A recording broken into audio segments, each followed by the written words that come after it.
So guys, we absolutely have to discuss why we dumped today, the labor reports tomorrow, and of course we'll go over the whole Trump-Elon spat, which I don't think is fabricated anymore because, Elon accused Trump of being in the Epstein files, and that's definitely shots fired. If it was fabricated, I don't think he would have done that. But let's actually look at the labor reports first. Now, I do think we dumped because of the labor reports. We didn't have the labor report yet, but I think there might have been a leak, and there are like expectations of what they were. So essentially, we want the labor report to be bad, but not too bad.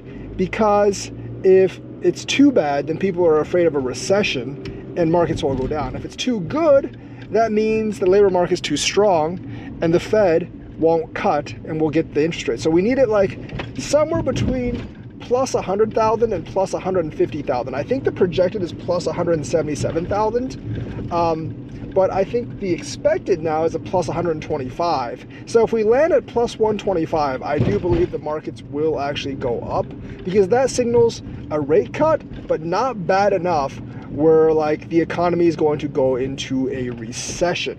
So my guess is you're aiming for that 25% basis point cut. I don't think we're going to get it this month. We probably, hopefully get it in July, maybe September. Basically depending on what Jerome Powell actually thinks. But what I'm saying right now is you need that, between 100,000, 150,000 to keep that balance. Whereas like, hey, the labor market's, struggling a little bit. So we need that rate cut. And yeah, it's not so bad that we're going to head into a recession. And I think that's what crypto is looking for. That's what the stock market, I think, is looking for as well. So hopefully we fall into that specific range.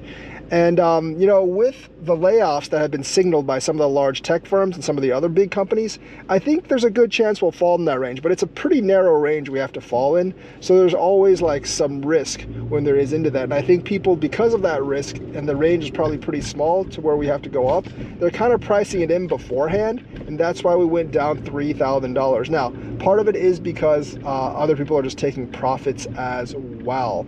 And some people are saying like we've formed the double top at 108, 112. I'm not really sure since the second top was higher than the first one. So I'm not really sure if that applies or not at this point. But with the consumer sentiment being as down as it is, there is a good chance that the bull run is over. I'm still hoping for another pump in the fall to complete the cycle.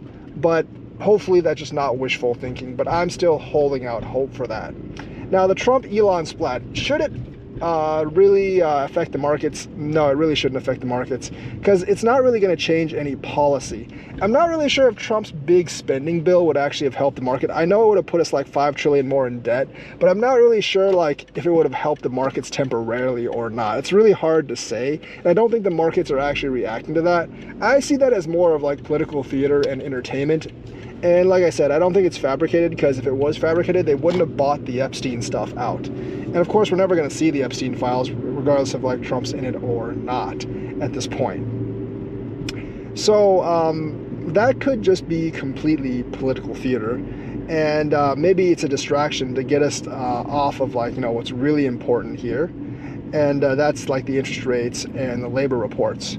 So at this point, yeah, it'll be interesting to watch to see what happens. Yes, Elon was an essential part of Trump actually getting elected. And I think because the Trump administration denied his request to basically have the FAA operate off Starlink, because of the fact that Elon's preferred guy for the NASA head basically got pushed to the side, and by the fact that the big beautiful bill actually got rid of a EV tax credit that Tesla kind of depends on, he's not happy with Trump anymore. But like I said, this shouldn't really affect policy all that much.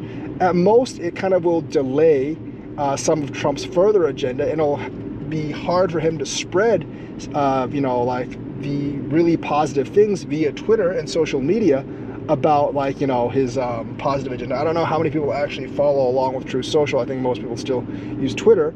So like it might be hard for him to much harder for him to sell his agenda to the public, and a lot of like, you know, bad stuff will probably come out about it, especially if like Elon Musk's mobilizes Twitter into like more of an anti-Trump machine, like he's mobilized Twitter into more of a pro-Trump machine, especially during election times. So it might affect Trump's political future, but it shouldn't really affect the markets as of now. However, Elon has been one of Trump's closest advisors and confidants for several months, if not like a year or more, both during the election and post-election. So like a rift could actually signal like some kind of break in the plan, and they might have to reshuffle the board. So it's very indeterminate how much this will actually like shake the administration and their agenda and their ability to, more importantly, their ability to sell the agenda to the public.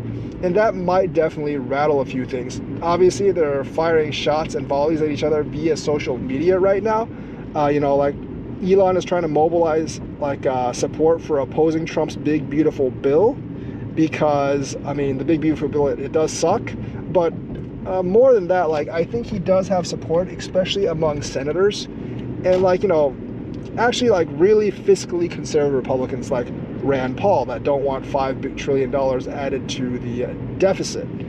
But and there's enough senators in Congress to kind of shut down his bill right now, and he's trying to work them over. But with Elon defecting, it might actually be might actually be much harder for that plan to actually succeed, because Elon does actually control you know, a lot of social media via Twitter. So that's kind of like the stance we are in right now. For the next few days, the Trump-Elon thing might have some pull, but it's not going to have any pull on federal labor numbers, whether Jerome Powell lowers the interest rate or not, because Jerome Powell obviously doesn't care about Elon Musk and what his shenanigans. And to him, that's obviously all political theater. So Powell is going to look at the labor numbers, and like I said, if it's, I think like he definitely will cut if it's 100,000 or below, because that would signal the economy's in a lot of trouble. And he might actually just cut in June. If it's between 100 and 150, he might save the cut until July, but he probably will cut. If it's above 150, I honestly don't think he'll actually cut. And that might actually be kind of a problem for us, because we actually really need a rate cut in order for crypto to actually pump. I mean, especially with the altcoins. I think Bitcoin will do okay regardless, and I expect us to recover from this Bitcoin drop fairly quickly. But if we don't get a cut, you know, people may not actually have the money, or really have the money or the balls to actually borrow money to get altcoins. Now, will a cut actually be like the magic key to actually people borrowing? Probably not, because a 25 basis point cut is really not much. But here's the thing, that it's a signal that like the Fed is actually making a shift in policy, and the mental signal that the Fed might actually be shifting policy may actually be way more important than what the Fed does, because the Fed has been extremely strict up until now with no real signal that there's going to be any real change in the Fed stance. And even if they cut 25%, especially like if the labor numbers are really bad, that would definitely signal a shift and change in policy and momentum. Now, if it's below $100,000 for the labor numbers, I'm not really sure if the shift in Fed momentum is going to be enough to offset the fear of recession. Because if people think a recession is really coming, they're going to be saving money in the bank account and not really tossing money in the crypto investing department. But I mean, like, I don't think it's going to be below 100,000. Like, despite tech having some layoffs, obviously, I don't see like too many companies around here locally basically just firing people.